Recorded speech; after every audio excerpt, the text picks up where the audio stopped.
Hello, my name is Jane Harness. I am a child psychiatrist by training, and I'll be talking to you today about social media and youth mental health. As far as a few quick disclosures, I have received grant funding through the American Foundation for Suicide Prevention and the WIDA Scholar Award and Research Scouts at Michigan Medicine. So, how do we think about social media and youth mental health broadly? We know that social media can contribute both to ill-being and to well-being in their own spectrums. And the example that I like to give about this is that you might have a child who is really interested in soccer, so they have a lot of soccer content on their social media sites. And let's say that they get injured, and now this content about soccer is actually causing them to feel left out, causing them to feel like they really miss the sport that they loved. So we can see that even within the same individual and the same content in different periods of time, it may have different effects. So that's just a little example to show you how nuanced and how complicated this relationship is, and how it's not just about screen time alone. So, some examples about how social media can contribute to well-being. We talk about maintaining friendships and making new ones, finding community and support for specific activities, sharing creative work such as art, humor, or music, learning new information. Of course, there's another side of that that we'll talk about with some pitfalls when it comes to information gathering from social media, exploring and expressing oneself, and finding safe spaces, especially for young people who maybe don't feel comfortable expressing themselves in person. And now on the other side, contributions to ill-being, we have cyberbullying, which is a big one. I'm going to go more into detail about that later on. Access to dangerous substances, we'll also go into more detail about that. Sextortion and other dangerous interactions. Exposure to harmful content, things like pro-eating disorder, pro-suicide, pro-self-harm, any kind of hate speech, racism, misogyny, encouragement of violence. There's lots of different types of harmful content on social media. And then participating in dangerous challenges. These can range from anything like leaving the home for extended periods of time to putting oneself in danger in multiple different ways. Privacy and safety concerns, of course, are a big one. Location sharing, and sharing, a private address or a school address. All of these things are things to keep in mind. Use that interferes with sleep, which is a big one. We know that sleep is so important for overall functioning for everyone, but especially for young people. And that can influence mood, attention, cognition throughout the day. So that is so, so important. Can also interfere with things like exercise, homework, or family time. As much time as they're spending on social media, that's time that's taken away from other things. And then also low self-esteem due to unfair comparisons, overvaluing number of likes or shares, and really kind of basing a self-worth on what is going on in social media. And then lastly, exposure to misinformation or disinformation. Misinformation being information that is shared that's incorrect. Disinformation being information that is intentionally shared to mislead the consumer in some way for personal gain or professional gain. So this is a study that we did back in 2022. It was published in 2022. We used My Voice, which is a text-based platform, and youth aged 14 to 24 across the country were asked the following questions, and they just text back their answers in free response form. So we asked, what advice would you give to young people who are new to social media? Have you ever felt like you need to change your social media use, what you view, time spent, etc., and why? And have you ever deleted or thought about deleting your social media accounts and why? Overall, our results showed that a majority of respondents deleted or thought about deleting their social media account or app. They were more likely to report wanting to change the amount of time spent on social media compared to the content they view. And they employed many different methods to modulate their use because of this awareness about how it's affecting them. However, many found it difficult to eliminate it altogether, and they might find themselves re-downloading the app or reactivating an account. They especially had a lot of really great insight about the impacts of social media, and we're especially concerned about safety on social media, which is was a little bit surprising to me as a clinician because a lot of the times when we ask about social media use, we that's not something that we hear about very often. I think that the fear is that if they share about a safety concern, that the phone will be taken away. So it was very interesting for us to learn that safety was a big concern.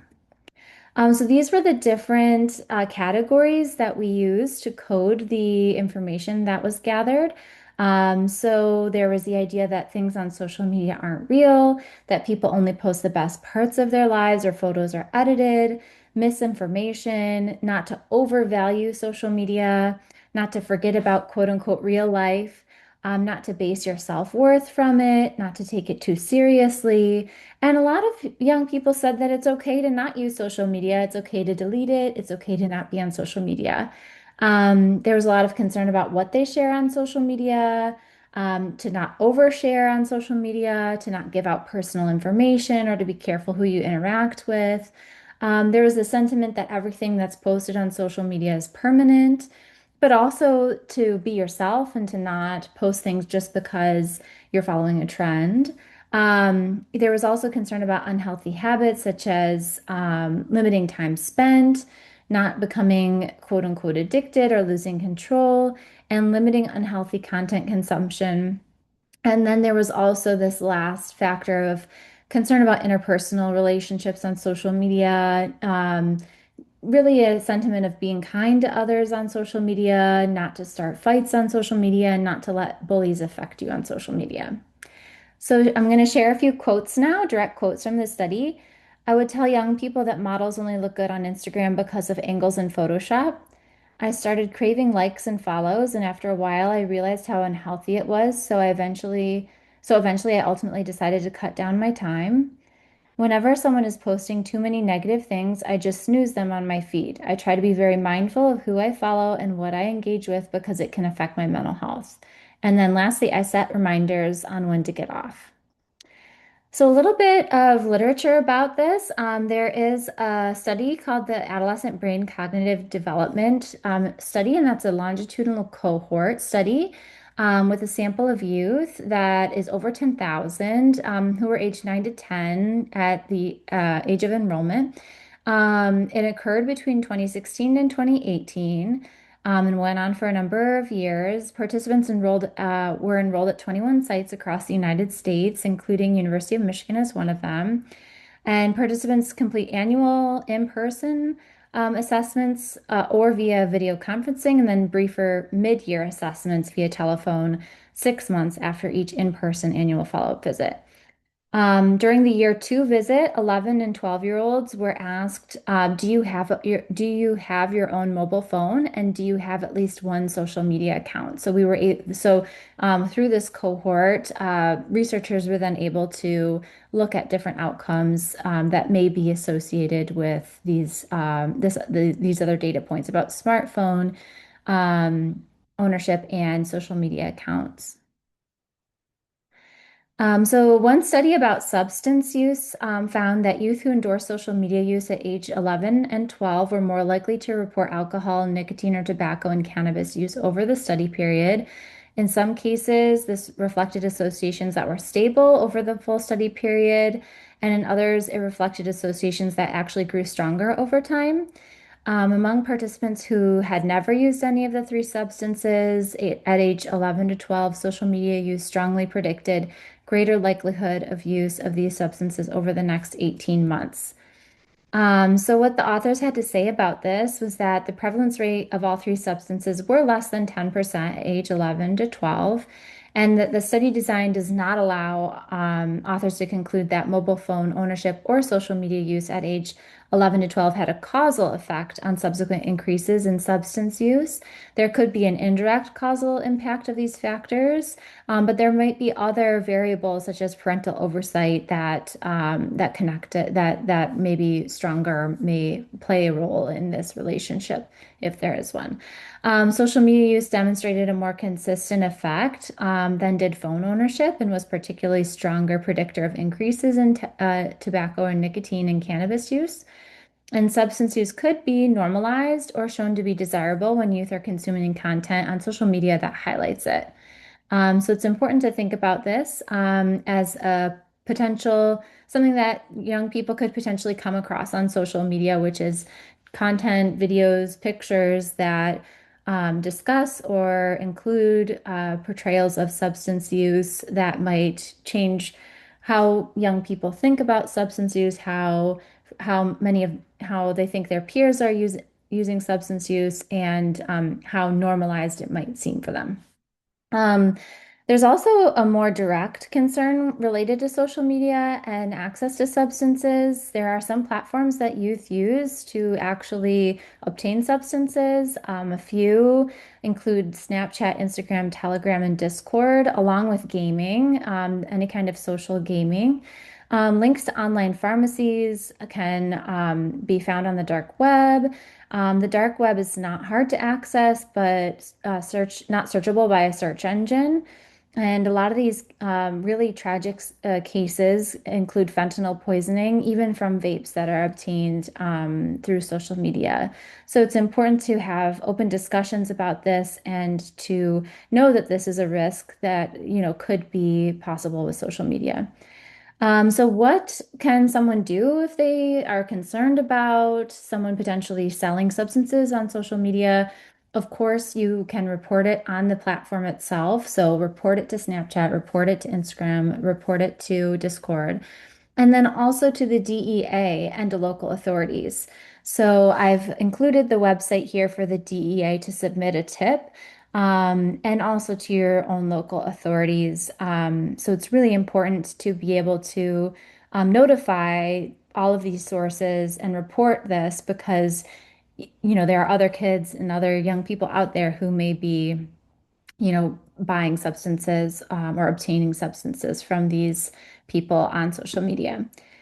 Another thing that I really like to highlight is that Narcan is a wonderful thing that can be used. It's a nasal spray.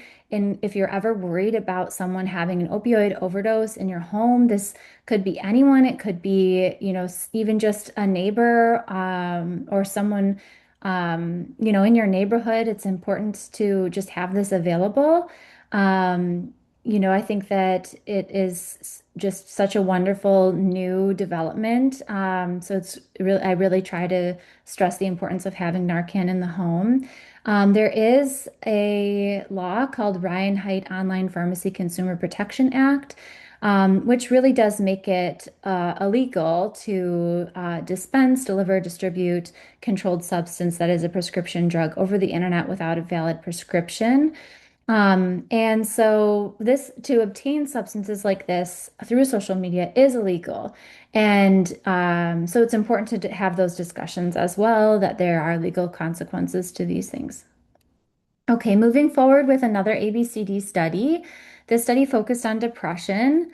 Within person, increases in social media use above the person level mean were associated with elevated depressive symptoms from year 1 to 2 and 2 to 3.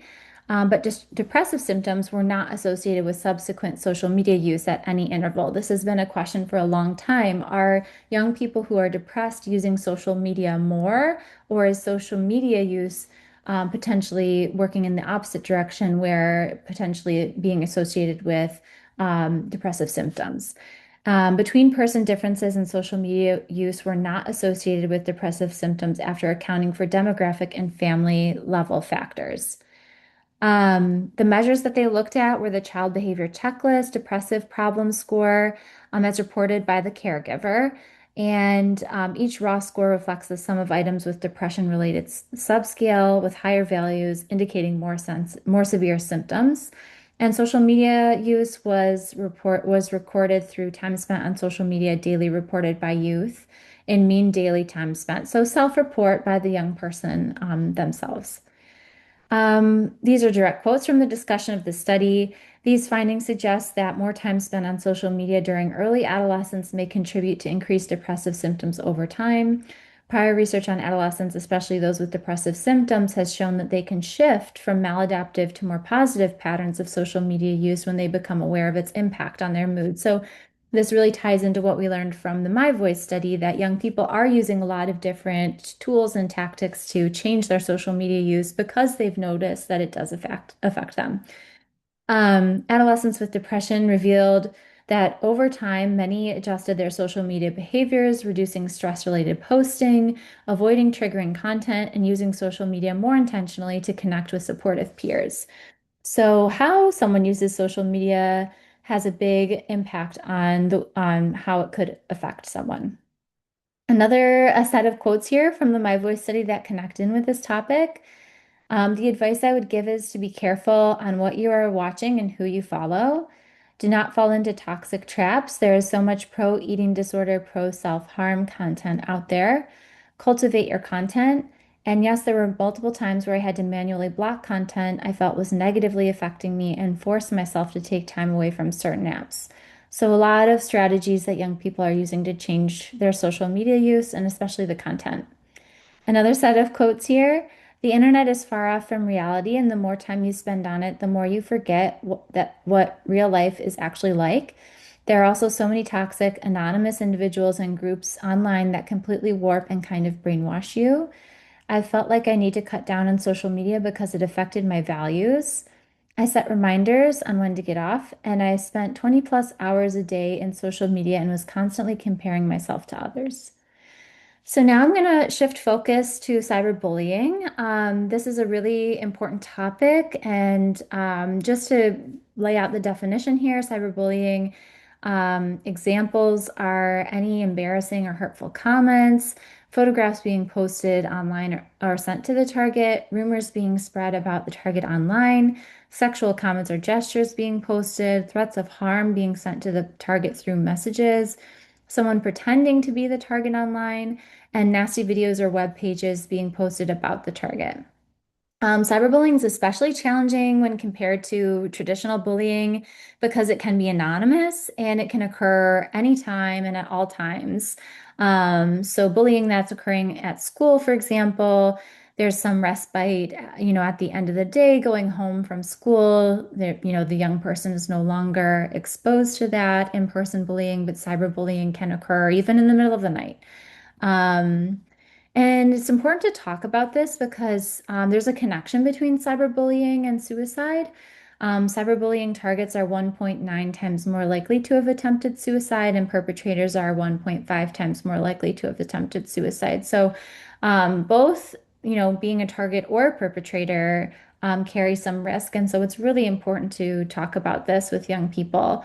Adolescents who are both perpetrators and victims also experience the most adverse health outcomes, including decreased psychological and physical health. Um, this makes it such a tricky topic too, because young people are unlikely to tell anyone if they're being cyberbullied. And if they do tell someone, it's most likely to be a friend, so another young person, and not a trusted adult. Early ownership of a smartphone also increases a child's risk for being involved with cyberbullying, both as a target as well as a perpetrator. So it's really important to ask about this. You might go about asking about this by first asking about a friend. Sometimes it's easier for the young person to feel like they can open up about this topic if they're talking about someone else instead of themselves and their own personal experiences. So you might say something like, has your friend ever experienced someone posting embarrassing or hurtful comments about them, or any rumors spread online about them? Or ever been threatened online. Then you can shift the focus to the young person themselves and say, well, that's interesting that that happened to your friend. And, I'm sorry that that happened to your friend. I'm wondering if anything like that has ever happened to you. And that can really open up the discussion. And um, young people may or may not categorize their experiences as cyberbullying. So it's important to give these examples on this slide to really give descriptive examples of different things that could be happening to ask them about. Another set of quotes here about this topic. Honestly, it is to not take everything to heart. Tell an adult or anyone you trust if you encounter cyberbullying. To know that hiding behind a screen never makes it okay not to be kind. People were being hateful and I could not take it. not to listen to the hate comments because the people commenting are hurt and want to hurt others to feel better, which is toxic AF. So as much as you're also, asking if that person is being cyberbullied, it's also important to really teach digital citizenship and to teach your children to be kind online as well. Because as we saw, it's important both ways. So as much as it's important to ask about any negative experiences, it's also important to talk about being kind online. So here are some conversation starters that could, really start the conversation. You really want the young person to come to you if they encounter any trouble. So really having frequent, open, honest, curious conversations with young people is key. So what do you like about social media? What do you not like about social media? Really having a balance there. So you're really showing that you're interested in something. If they had a hobby that they're really interested in, you would kind of approach it the same way. What is it that you like about soccer? What is it that you like about fishing? And really kind of try to share that interest and see like what are the good things that they like about it first. Have your friends ever, like I said, asking about the friends first can be helpful. Have your friends ever found themselves in a bad situation due to social media? Have you ever found yourself in a bad situation due to social media? What does social media add to your life and what does it take away from your life? Tell me about your online friends. That's a big one. Sometimes young people are friends with people that they know in real life, and other times they might have friends that they've actually met on social media. So it's important to know a little bit about that and to know, if those, to ensure that those friends are who they say they are, first of all, and that safety is taken into account. But also just to, understand those relationships and to be interested in them in the same way that you'd be interested in an in-person friend. Do you have any fake accounts or multiple accounts on one platform? And then kind of why? Do they not feel comfortable sharing certain types of content with their school friends versus their sports friends or kind of exploring that and trying to see what that's all about. Have you ever thought about changing your social media use? Um, you could give examples like changing the amount of time that you're spending, or changing what you're seeing on social media, or changing what you're posting on social media, or what you're commenting, or what you're liking. What would have to happen for you to feel like you want to make a change to your social media use? Of course, this question's very motivational, interviewing informed, but that could be a good starting place if maybe there's some friction between um, the parent caregiver and the young person. Maybe the young person feels like there's really no problem at all, but the parent or caregiver really does see a problem. Perhaps saying like, well, what would have to happen for you to want to change something about this? Would it be, failing a class? Would it be like not having the same relationship that they had before with a sibling or a friend? Would it be, a really drastic change in mood or increased anxiety? What would have to happen for that young person to feel like it's worth it to make a change? And then what are some steps you could take towards changing whatever that element is? And we're going to give you a lot of guidance on that as well. And how can I help you with that goal? And then, of course, like I said, really, really important to ask about cyberbullying. You may not want to necessarily use the word cyberbullying, or if you do use it, also use things like had mean comments posted about them or had threats sent to them. And then have you ever seen any pro-suicide, pro-self-harm, pro-eating disorder content on social media? In the same way, it's important to also ask about any kind of racism, hate speech, misogyny, violence, pro-violence type of content on social media as well, and have really thoughtful discussions about that. Has anyone ever asked you to turn on vanish mode, delete a message, or share your location? Again, this is really important. It's important to establish, your guidelines and your boundaries regarding having a public versus a private account. But it's also really important, if they do have an account that they are able to talk to people that they may not be friends with that they maybe know from real life, it's important to understand what those interactions are like and that those people are who they say they are. I think that a big safety concern is adults who maybe say that they're a young person and start to interact with young people, and that can go south in a lot of ways. So making sure that the young person is safe, and by asking these questions, you can start to get a little bit more information about who they're talking to. Um, so disconnection options, there's lots of disconnection options. We're going to go through them. This was actually from a study of 30 Dutch adults about their social media disconnection strategies.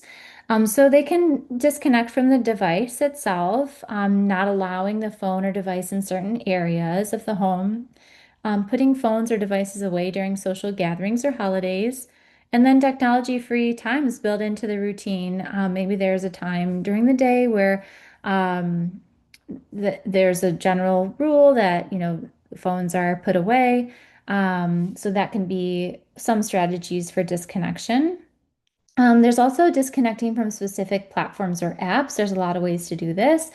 You can delete the social media account itself. You can deactivate the social media account so that it's no longer active, but they are able to reactivate it at some point down the future if they didn't want to delete, all of their posts. Deleting the icon, which just makes it harder for them to log in. They might need to use a browser to log into the social media site or re-download the app on their phone. Hiding the app in a folder, again, this just makes it so that they might be a little bit more intentional about each time that they open the app because it will take more clicks to actually get to the app.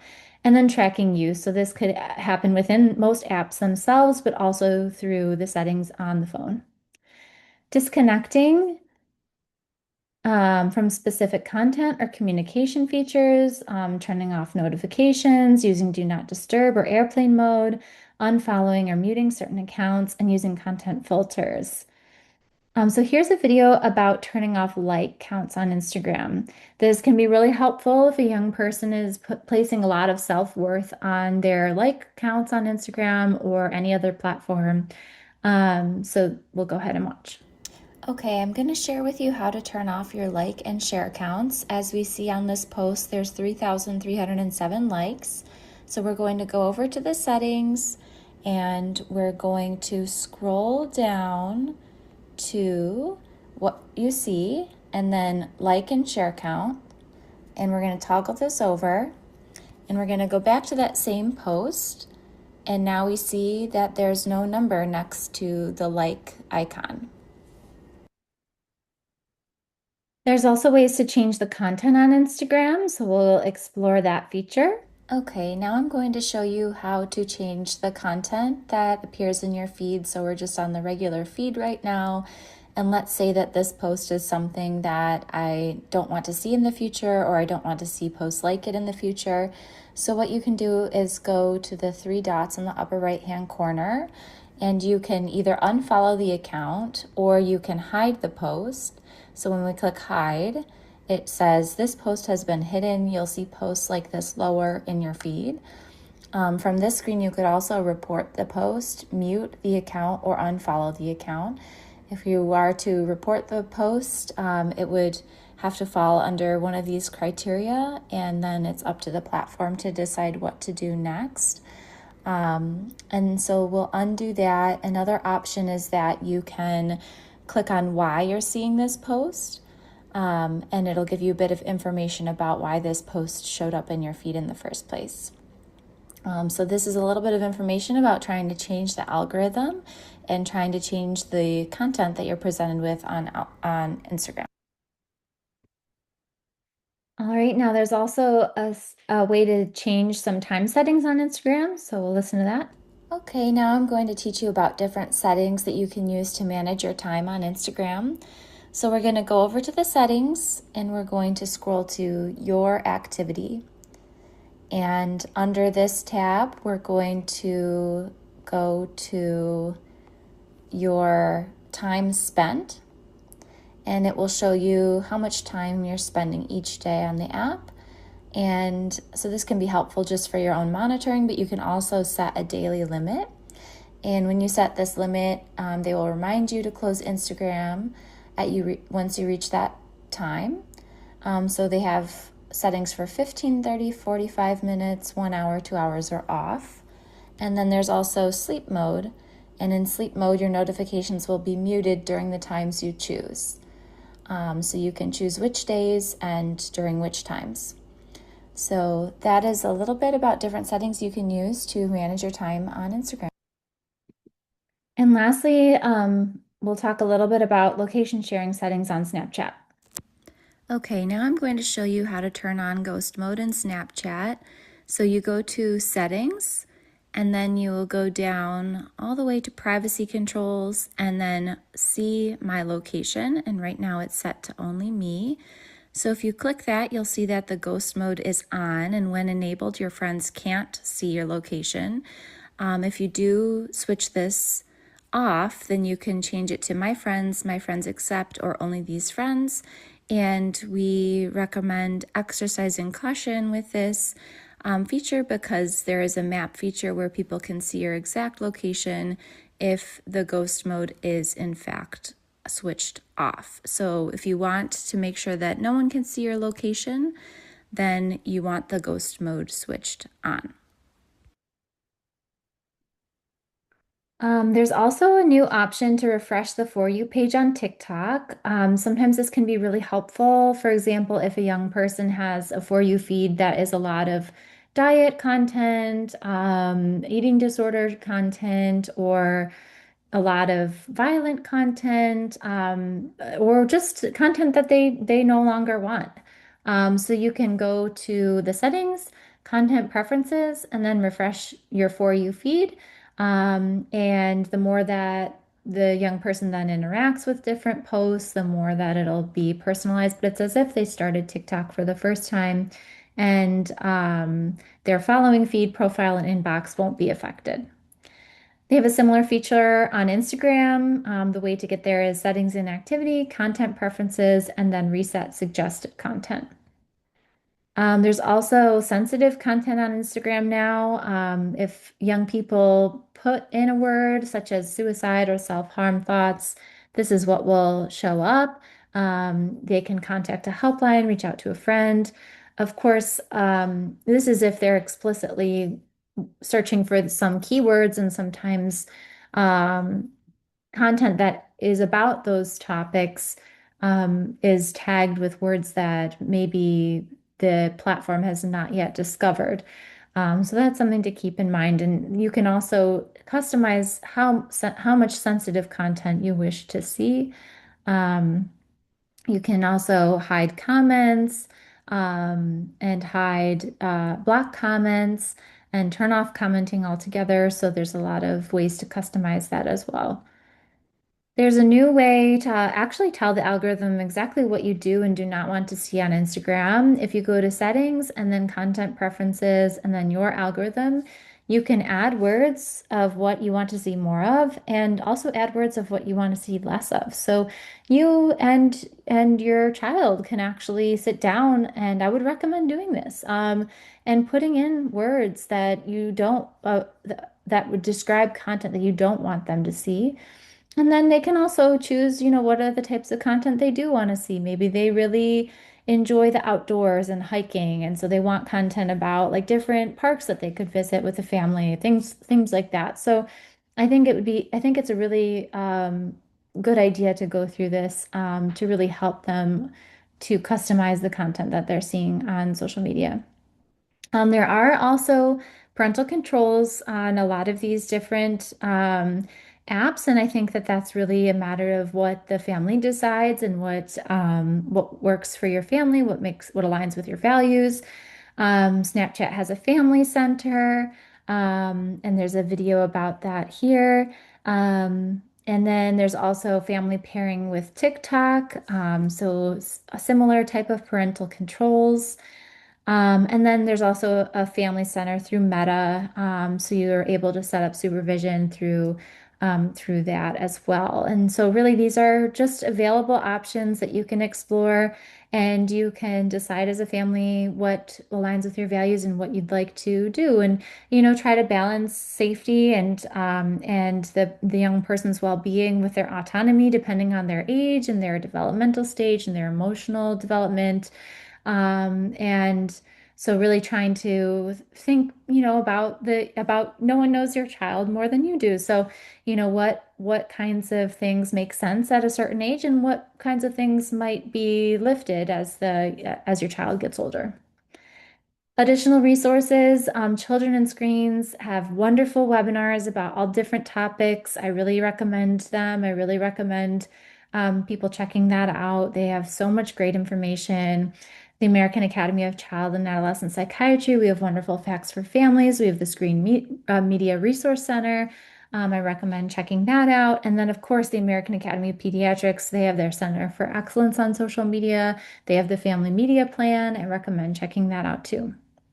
There's also a wonderful website that my colleagues have created called Psych Child, and they have different videos about just introducing parents or caregivers to different apps and video games that they may not be familiar with to give them a little bit of taste for what it's all about, what it's like to play the video game, maybe what parents might want to be, a little bit, um, to know more information about.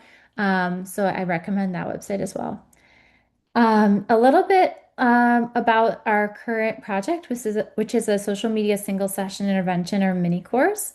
This is a self-guided 30-minute virtual experience, and it's intended for youth themselves. They're guided through 3 short stories about a fictional teen's specific social media experience, and they're invited to give advice. Then they're invited to think about their own social media use and how it might affect their own well or ill-being, and then to reflect on what they like and dislike about social media. They are also asked if they've ever done anything to change their social media use and what they did and why, and to watch a few short videos and read information about different setting changes available to them. Here are a few images. So we have our Instagram account where you can click the link tree to access our social media mini course, and feel free to share that with any organization or young person that you think might benefit from it. Okay, I'm going to show you how to get to our social media mini course. You just click on the link in our bio, which is a link tree. And then you'll click on the first link, which is social media mini course. And it opens with some information about social media generally, a little bit of research about the topic, including some quotes from young people about their social media use and advice they would have for their peers. A couple of stories to go through, and then a moment to reflect on your own social media use, what you like and dislike about social media, and what you've tried to change, why you tried to change it, and what the result was, and thinking about future efforts. We also have videos about turning off like counts on Instagram, setting time limits on Instagram, changing content on Instagram, location sharing settings on Snapchat, refreshing the For You feed on TikTok, and the Explore page on Instagram. We also include a slide about the 988 number, which is the crisis lifeline that is available to you for yourself or for any loved one who may be going through a crisis. So check out our social media mini course. Thank you. Just a quick few acknowledgments here. Dr. Damoff, Dr. Rawlings, Dr. Scheidler, Amy Mancuso, they were all involved with the creation of this social media mini course. And funding for this project was through Research Scouts at Michigan Medicine. And here are my references, and thank you for listening. I appreciate it.